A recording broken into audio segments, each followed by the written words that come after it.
Hello, YouTube, Instagram, Facebook. Hello, Instagram. Getting so good at this now. Very proud of myself.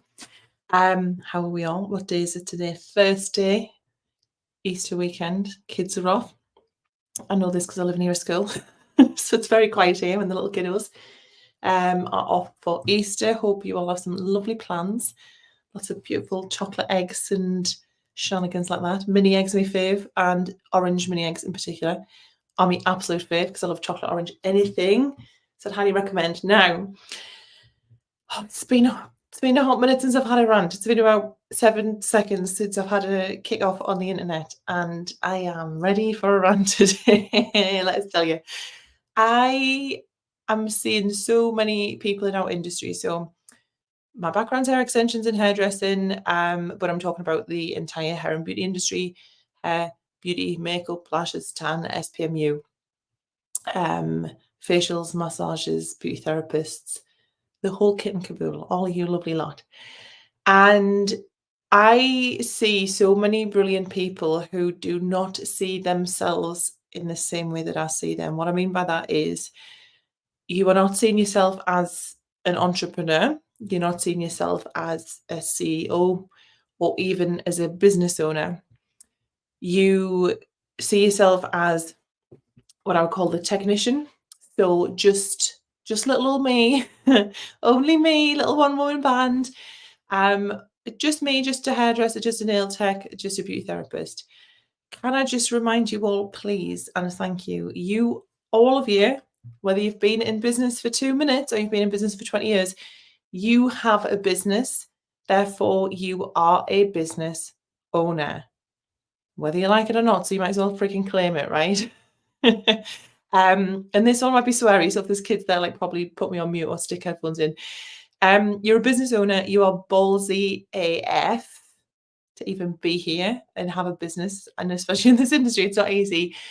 Where did you get the idea that you're just a hairdresser or only a nail tech or just little old me beauty therapist? Because I do not think, or at least I sincerely hope, that that is not from your deepest, truest self. I think, this is my little hunch, I think this notion comes from society who, I feel like I need to do a little, should have limbered up before this. I've been to Pilates, so I shall be okay.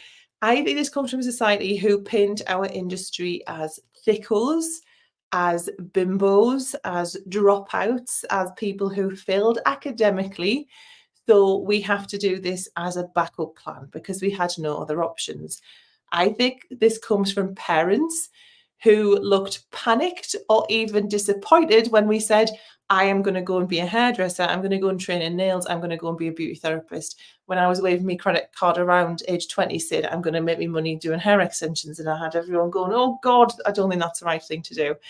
You've wasted your intelligence. You could do something much more important than that. Like I did fairly well in school. I mean, I left at 16, but I had GCSEs. You could go and enroll in uni or go to college. Why do you want to be doing hair? It's a waste. I mean, Jesus Christ. I'm glad I did go down that road.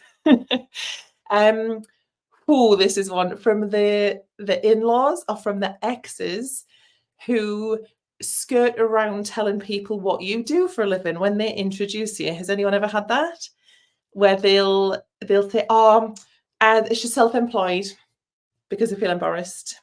They feel mortified to say that they're dating a hairdresser or that their daughter-in-law or son-in-law is a nail tech or a beauty therapist. From your school, who used your job title as a cautionary tale about what would happen if you don't stick around in school. I remember vividly doing a client's hair. She had a daughter with her. Her daughter was 16. She was doing her GCSEs. And I said, how's she doing? What's the plan? And she said, well, I've told her if all else fails, she can just be a hairdresser while I was doing her hair. I thought, the audacity. And one of the worst ones for me is it comes from within the industry, where last time I checked, 86% of us women, yet it is still absolutely a boys' club at the top. This is the hill that I will keep dying on over and over and over again until things change. The household names, the multi-million-pound product lines, the salons that were bankrolled with multimillionaire investors, the people doing the stage work, the photo shoots, the brand ambassadors, the award winners, the industry darlings. It is so disproportionate as you move up to the top of our industry. It is unbelievable, like no proportional representation whatsoever. Let's try and change that, please. And well, cover young ears. Fuck that. I whisper. I am so sick to the back teeth of these brilliant, ambitious, bloody hard-working women killing themselves for their business, pouring their blood, sweat, and literal tears and every penny they've got for no fanfare, no recognition, no parade thrown in their honour, no red carpet when they walk in the house. In fact, it's like a pile of dirty dishes and, oh, where's my tea? Yes. Or I don't, no, I haven't, no, sorry, I haven't cleaned. Or you come home and there's no one there. They're out doing God knows what. Just one-sided sacrifice, burnout, falling out of love with your business, which is an awful place to be, neglecting yourself and the things that actually make your life enjoyable, right? And hard conversation time, and I say this all of the time, it is about fault versus responsibility, right? So it is not your fault that the industry is stacked against you as you try and climb that ladder. It is absolutely not your fault.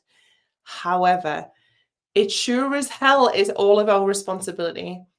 It is our responsibility to take up space. It is our responsibility to advocate for yourself and for other people as well. And when you get opportunities, you hold open the door behind you for your fellow people, fellow industry peeps. It is your responsibility to explore your potential. It is your responsibility to claim the success that you are entitled to claim the freedom that you're entitled to. No one is going to come and do this for you, right? We've watched probably one too many Disney films, I think, especially us millennials, because this was the era, wasn't it? Where like, true love's kiss and someone's going to come and save my day. No, I hate to tell you, sadly, there's no one coming knocking to do that. There's no knight in shining armour. You don't get to sling your hair over the side of a castle. No one's coming clip-clopping on a beautiful cartoon horse with a friendly little sidekick. I wish. This is not a Disney film. No one is coming to rescue you. You have got to make this decision for yourself. But you can. And that's a really cool thing about all of this. And what happens when you do that? Because I don't want this to be an if. I want this to be a when. I want this to be what I call this a Beyonce moment. You know, when you're just like, fuck this, I'm not dealing with it anymore. I'm just not accepting this. This is not my paradigm. This is not my reality. This is not what I'm going to do every single day for the rest of my life. Like, you need to have a snap Beyonce moment where you go, no, I'm not going to tolerate it. Okay, so I invite you to all have a collective little Beyonce moment. Go and stick the new album on. So what happens when you take responsibility on all of these things? There is so much available to you. I talked about some of this yesterday. Than a business that feels more like a prison than it does a vehicle for freedom and financial security. Rockstar clients who love what you do, who feel like an absolute pleasure to get to work with, they respect your boundaries, they're willing to pay for your expertise, and by the way, at a higher price point than you are even currently charging. Working hours that actually suit your life, a life around those working hours, an income that makes you feel financially safe, financially secure, and gives you more comfort and choice in your day-to-day life. Because again, I say this often, like, money doesn't make you inherently more happy, but bloody hell, it makes you safer. It makes life much easier. It gives you much more opportunity, much more choice when shit hits a fan. I was telling the guys in my pricing calculator group, I have just paid a 700 odd bill for a snapped in half manhole cover that I didn't even know existed until I rolled over it and snapped it in half. And there was a period not that long ago that would have absolutely like ruined my life, like financially. So yes, it might not make you happier. And yes, you can be a very happy person with not a lot of income, but it really does put you in a position to not have to worry so much and think, yeah, it sucks. I don't want to be spending money on this particular thing, but this is not going to, send me into an absolute downward spiral, right? You get more time, so you can explore those opportunities, things like education, things like launching your own product line.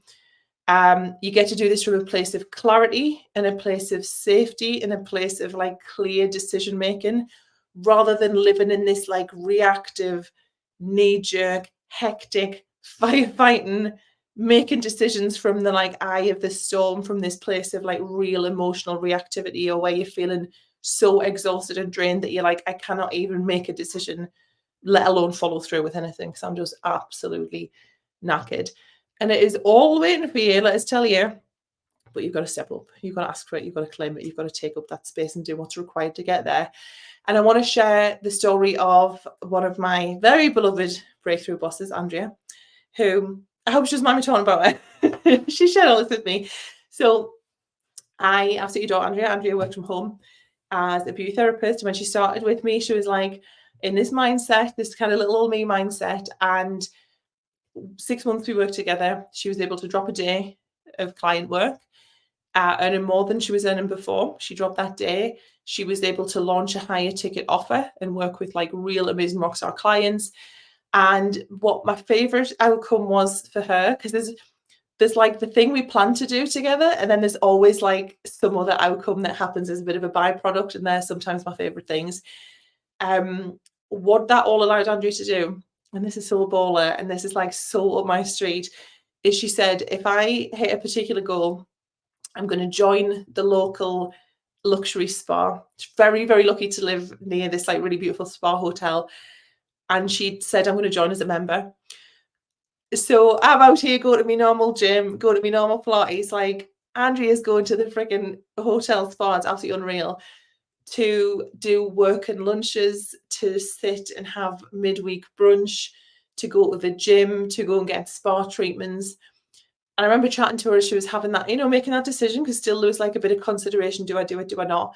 And from what I've heard since, taking that time out to take care of herself and stepping out of the business, and that's what we work so hard to put you in a position to do, is giving us so much more clarity as it relates to the business, because you're just building up your capacity. You are refilling, that empty cup, so you can show up to work 110% for your clients, for your business, for yourself, and then that spills out obviously to your family and everything else as well. And I have loved seeing her shift into this CEO mindset, taking care of herself so she can really show up 110%. And she said, so when I asked her as she was leaving the program, I asked everyone, for a bit of feedback. And I asked her what her sort of takeaways were from the time inside of Breakthrough as a program she was in. And she said that I'm no longer just a little at-home business. She said, Maddi's helped me get my big boss head on. I imagine those little wobbly heads. My big boss head on, and treat my business as the great thing that it is. And all of your businesses are great, may I remind you. She says it was that I can charge more than people in my area and other therapists that I look up to. So the people that she respects, there's this thing of, I can't charge more than them. She's charging more than them now. She said, I've learned that I can reduce my hours and make the same or make even more money, that I won't lose all my clients by putting my prices up, and that nothing bad will happen if I step away from my business a bit more.